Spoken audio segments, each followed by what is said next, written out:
Friends, क्या आप सभी सीटेट एग्जाम की तैयारी कर रहे हैं? उसी क्रम में आप सभी को बता दें फ्रेंड्स, यहाँ पर मैं जो है हिंदी पेडागोजी के 30 क्वेश्चंस के पूरे सेट लेकर आई हूँ। और ये जो है मैंने 2-3 पेपर एनालिसिस करके यहाँ पे क्वेश्चंस को सेलेक्ट करके लेकर आई हूँ और ज़्यादा जो है रिपीटेड क्वेश्चंस है।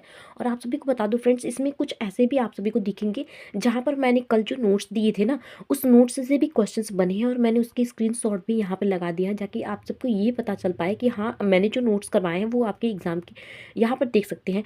इस तरीके से आपको यहाँ पर हम पढ़ाने वाले हैं और बहुत ही ज़्यादा ये हेल्प करने वाली है वीडियोस गाइस। तो इस वीडियो को पूरा वॉच करिएगा, फास्ट करके देखिएगा, पर देखिएगा जरूर फ्रेंड्स।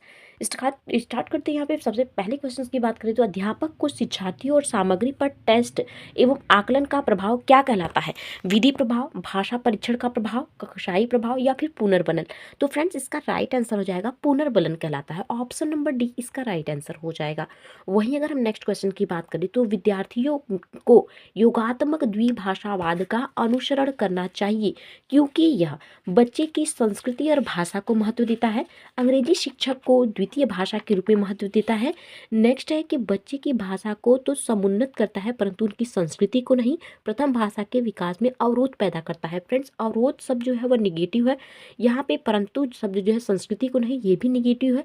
और यहाँ पर जो है क्वेश्चन किया जा रहा है कि योगात्मक द्विभाषा का अनुसरण करती है, यानी कि यहाँ पे द्विभाषा का वर्णन जो है द्विभाषा का वर्णन नहीं है। ऑप्शन नंबर ए यानी बच्चे की संस्कृति और भाषा दोनों को महत्व दे रही है, यही इसका right answer, option number first इसका राइट आंसर हो जाएगा। नेक्स्ट क्वेश्चन की बात करें तो भाषागत कार्य जैसे स्वर शैली, तान, बलाघात और लय को क्या कहा जाएगा? काव्य, छंद शास्त्र, ध्वन्यात्मकता या प्रशासनिक अध्यादेश? तो फ्रेंड्स, यहाँ पे जो है तान, बलाघात, लय, स्वर शैली ये सारे जो है ध्वन्यात्मकता में आते हैं। ऑप्शन नंबर थर्ड इसका राइट आंसर हो जाएगा। नेक्स्ट क्वेश्चन की बात करें तो भारत में भाषाओं के बारे में कौन सा कथन सही नहीं है? फ्रेंड्स, तो फ्रेंड्स हमने भाषाओं से संबंधित भी क्वेश्चंस करा रखे हैं, अगर उससे पढ़ेंगे तो वो भी आपको काफ़ी ज़्यादा हेल्प करेगी कि भारत के संविधान के अनुसार अंग्रेजी जो है वह सह राज्य की भाषा है। पॉइंट में मैंने ये आप सबको लिखवाया है। साथ ही भारत के संविधान की 8वीं अनुसूची में 22 भाषाओं का उल्लेख है। संस्कृत आधुनिक भारतीय भाषा है या हिंदी भारतीय उपमहाद्वीप की लोक भाषा है? तो फ्रेंड्स, यहाँ पे नहीं शब्द पूछा, यानी ऑप्शन नंबर थर्ड इसका राइट है, क्योंकि संस्कृत जो है वो आधुनिक भाषा ना होकर के यह जो है प्राचीन भाषा है, अर्थात यही वाला ऑप्शन गलत है और हमें इसमें से गलत ही बताना है। ऑप्शन नंबर थर्ड इसका राइट आंसर हो जाएगा। क्वेश्चन है, भाषा की कक्षा में विद्यार्थी अध्यापक के निर्देशन में समूह बनाकर दिए गए टॉपिक पर एक विज्ञापन प्रस्तुत करते हैं। इस तरीके से ये भाषा सीखना क्या कहलाता है? सहयोगात्मक अधिगम, प्रतिद्वंदात्मक प्रतिद्वंदिता और इसके साथ ही भाषाई खेल या फिर निर्देशन और परामर्श? फ्रेंड्स, निर्देशन और परामर्श में आप सभी को कंफ्यूजन होगा तो मैं नेक्स्ट वीडियो लेकर आऊंगी जिसमें आप सभी को 2 से 3 मिनट या 4 मिनट में निर्देशन और परामर्श में डाउट क्लियर कर दूंगी, तो वो वीडियो जरूर देखिएगा। साथ ही इस क्वेश्चन का जो राइट आंसर हो जाएगा फ्रेंड्स, यहाँ पे जो है क्वेश्चन कह रहा है भाषा की कक्षा के लिए। तो भाषा की कक्षा का मुख्य उद्देश्य क्या होता है? सहयोग की भावना, यानी सहयोगात्मक अधिगम इसका राइट आंसर हो जाएगा। Option number first.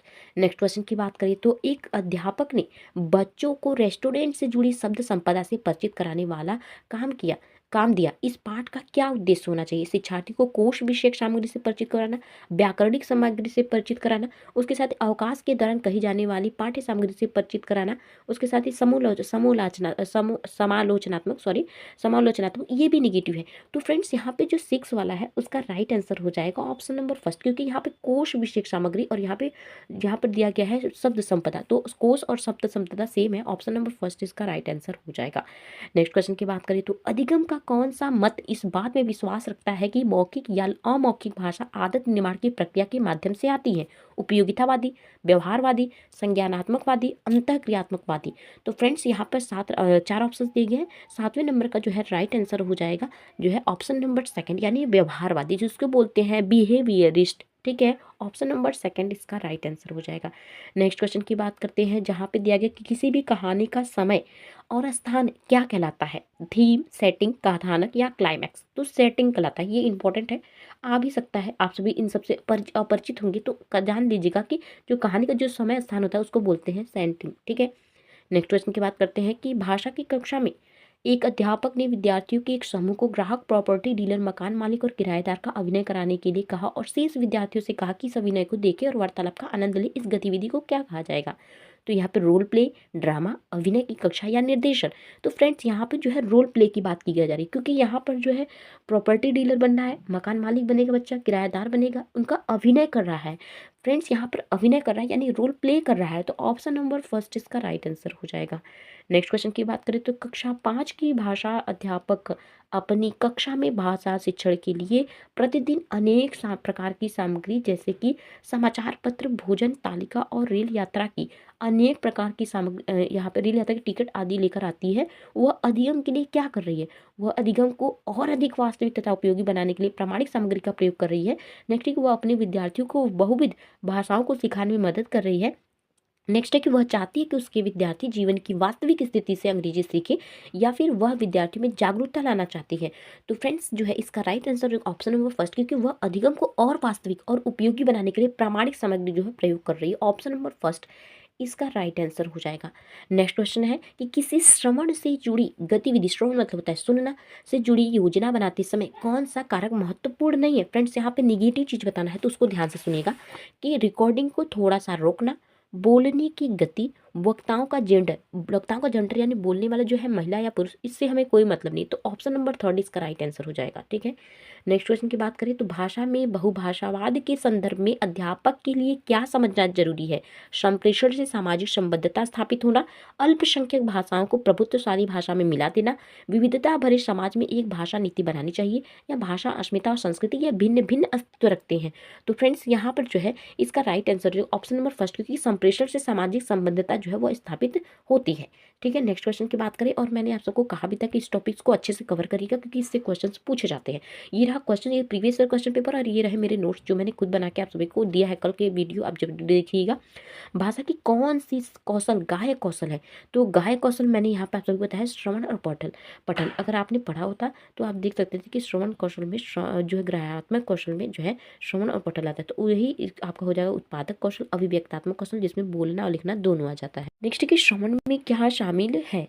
ध्वनि सुनना, ध्वनिया जैसी तदनुसार डिकोड करना, विषय वस्तु के बारे में अनुमान लगाना, या फिर विषय के पूर्व ज्ञान का इस्तेमाल करना, या फिर ध्वनियों की पहचान करना और उनमें अर्थ निकालना। तो ऑप्शन नंबर डी इसका राइट आंसर हो जाएगा। ठीक है, नेक्स्ट क्वेश्चन की बात करते हैं कि कौन सा उपकरण समक्रमिक और तुलनात्मक ऑनलाइन शिक्षण अवसरों की उपलब्धता देता है? यहाँ पे 4 ऑप्शंस दिए गए हैं, पाठ्य पुस्तकें, रेल यात्रा, टेलीविजन और उसके साथ ही है पैडलेट। ठीक है, पैडलेट दिया है, तो आप सभी को इसमें से राइट आंसर, तो इसका जो राइट आंसर हो जाएगा वो है पैडलेट। ठीक है, ऑप्शन नंबर डी इसका राइट आंसर है। नेक्स्ट क्वेश्चन है कि रचनात्मक आकलन के लिए कौन सा उपकरण, यहाँ पे उपकरण सेम होगा, उपकरण उपयुक्त नहीं है, और यहाँ पे निगेटिव पूछा है तो प्रदत्त कार्य, लिखित कार्य, परियोजना या फिर कक्षा प्रस्तुति। तो यहाँ पे जो है ऑप्शन नंबर सेकंड यानी लिखित कार्य, इसका लिखित परीक्षा जो है उपयुक्त नहीं है। ऑप्शन नंबर बी इसका राइट आंसर हो जाएगा। नेक्स्ट क्वेश्चन की भाषा शिक्षण के लिए प्रतिदिन काम में आने वाली सामग्री का प्रयोग करना क्या कहलाता है? वास्तविक वस्तुएं, फ्रेंड्स रियल या शब्द, आपको कहीं भी दिखे तो ये जो है इंपॉर्टेंट, आंख बंद करके इसको मार दीजिएगा, यही आपका राइट आंसर हो जाएगा। ऑप्शन नंबर ए इसका राइट आंसर है। नेक्स्ट की भाषा, भारत के शिक्षा नीति में भाषा यानी त्रिभाषा सूत्र किसे समुन्नत करने के लिए कहती है? तो त्रिभाषा सूत्र ये भी हमारे नोट्स में आप सभी को मिल जाएगा, बहुभाषा शिक्षा पर जोर देती है। ऑप्शन नंबर फर्स्ट इसका राइट आंसर हो जाएगा। नेक्स्ट है कि शीर्ष अधोमुखी प्रक्रिया के बारे में क्या सही नहीं है? तो शीर्ष अधोमुखी प्रक्रिया जिसमें कहा गया कि सुनने वाले अपने पूर्व ज्ञान पर निर्भर होते हैं, सुनने वाले जो सुनना चाहते हैं उसके बारे में अनुमान लगाते हैं, सुनने वाले संसार के बारे में प्राप्त ज्ञान का प्रयोग करते हैं, या सुनने वाले को प्रत्येक शब्द अर्थ सुनने की आवश्यकता है। सही बात है, अगर कोई भी इंसान प्रत्येक और शब्द को सुनेगा तभी उसका अर्थ निकाल सकता है, यही होता है शीर्ष अधोमुखी प्रक्रिया। ऑप्शन नंबर डी इसका राइट आंसर है। वहीं पे क्वेश्चन नंबर 20 की बात करें तो अंतर्राष्ट्रीय मातृभाषा दिवस कब मनाया जाता है? ये सब आप सभी को बेसिकली याद होगा, बट मैंने इस नोट्स में आपको इंपॉर्टेंट डेट्स जो है वो पढ़ाए हैं। ऑप्शन नंबर सी इसका राइट आंसर हो जाएगा। नेक्स्ट क्वेश्चन की बात करें तो ईमेल के उस प्रकार की पहचान कीजिए जो आप अपने उस सहयोगी को लिखना चाहेंगे जो आपका मित्र भी है। तो फ्रेंड्स मित्र जो होता है वो हमेशा अनौपचारिक में आएगा। ऑप्शन नंबर फर्स्ट ही इसका राइट आंसर हो जाएगा। नेक्स्ट है कि विद्यार्थियों की अधिगम और समझ की स्पष्टता लाने के लिए समुचित शिक्षण अधिगम प्रक्रिया के दौरान किया जाने वाला आकलन जो होता है वह क्या कहलाता है? अधिगम के लिए आकलन, या अधिगम का आकलन, अधिगम में आकलन, या फिर अधिगम के रूप में आकलन? तो अधिगम के लिए आकलन जो है इसका राइट आंसर हो जाएगा, क्योंकि दौरान शब्द हमेशा जो है अधिगम के लिए आकलन को इंडिकेट करता है। नेक्स्ट, द्वितीय भाषा की कक्षा में एक अध्यापक ने स्वास्थ्य ही धन है पर ऑडियो रिकॉर्डिंग सुनाई। उसके बाद उन्होंने कार्यपत्रक बांटा और कहा कि कार्यपत्रक मतलब होता है वर्कशीट, ठीक है। तो दिए गए विकल्पों में से सही उत्तर पर निशान लगे। इस पाठ का मुख्य उद्देश्य जो विद्यार्थियों को योग्य बनाना है, स्वास्थ्य पर पाठ का श्रवण करें, या फिर विद्यार्थियों को कार्य में संलग्न किया जाए, या फिर विचार बिंदुओं को सुनकर विश्लेषण किया जाए। स्वास्थ्य और धर्म पर पाठ को कंठस्थ कभी नहीं करना है फ्रेंड्स। विश्लेषण यानी कि उसको बारीकी रूप से समझाना। ऑप्शन नंबर सी इसका राइट आंसर हो जाएगा, ठीक है। नेक्स्ट क्वेश्चन है कि भाषा अधिगम में गलतियों के बारे में क्या सही नहीं है। तो गलतियां भाषा अधिगम प्रक्रिया में अवरोध पैदा करती हैं। तो फ्रेंड्स यही जो है सही नहीं पूछा है। वैसे बच्चे जो हैं भाषा को गलतियां जो उनकी होती हैं वो बच्चे के लिए अवरोध पैदा नहीं करते हैं, क्योंकि वहाँ पर बच्चों की गलतियों को जो है प्राथमिकता दी गई है, यानी कि बच्चे गलती करके ही सीखते हैं।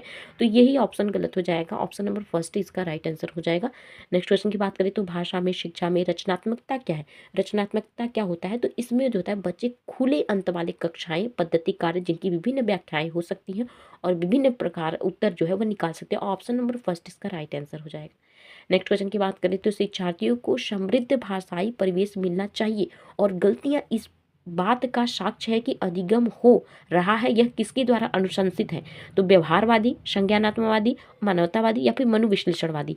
चार ऑप्शन देखे, चारों में से आपको सबको राइट आंसर बताना है। तो इसका हो जाता है संज्ञानात्मकवादी, क्योंकि जब बच्चे को भाषाई परिवेश दिया जाता है तो उसमें बच्चे जो है कुछ सीखते हैं, उनके संज्ञान का विकास होता है। ऑप्शन नंबर सेकंड जो है इसका राइट आंसर हो जाएगा। नेक्स्ट है कि निम्नलिखित में से कौन सा कथन सही है। पहले चारों को पढ़ना है कि पठन वैकल्य को क्या कहते हैं, डिस्लेक्सिया कहते हैं।